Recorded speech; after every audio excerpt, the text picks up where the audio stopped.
Testimonies. Scratch that. That word sounds a little too churchy. Stories. Stories of God showing up are powerful. And in this video, we're gonna look at how sharing stories of God showing up actually become an outlet for spiritual warfare. Hi, my name is Andrew, and welcome to my channel where we talk about life, faith, and what it means to be a follower of Jesus today. Stories of God showing up are so powerful that in Deuteronomy 6:17, the Lord commanded Israel to keep the commandments, the statutes, and the testimonies of the Lord. That's right, the same way that Israel was instructed to keep the commandments of the Lord, they were also instructed to keep the testimonies of the Lord. And in Psalm 78 verses 3-4, it says, "We will continue to tell our children and not hide from the rising generation the great marvels of our God, his miracles and power that have brought us this far."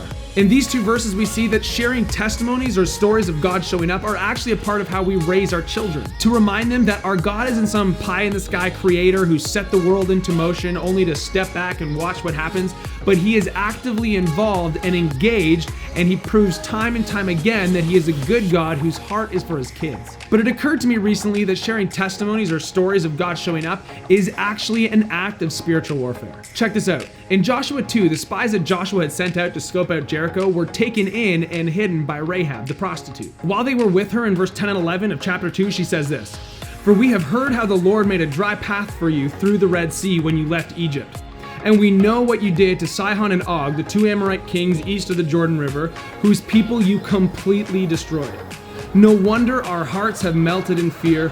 No one has the courage to fight after hearing such things, for the Lord your God is the supreme God of the heavens above and the earth below." Okay, I know that that's a bit of a mouthful, but let me unpack that really quickly. Rahab and the rest of Jericho had actually heard the testimonies or the stories of what God had done for the Israelites. And remember, the Israelites were in the desert for 40 years, which means that the people in Jericho have been recounting and recalling these stories, these testimonies of God showing up for 40 years. And these 40-year-old stories had caused the people in Jericho's hearts to melt in fear.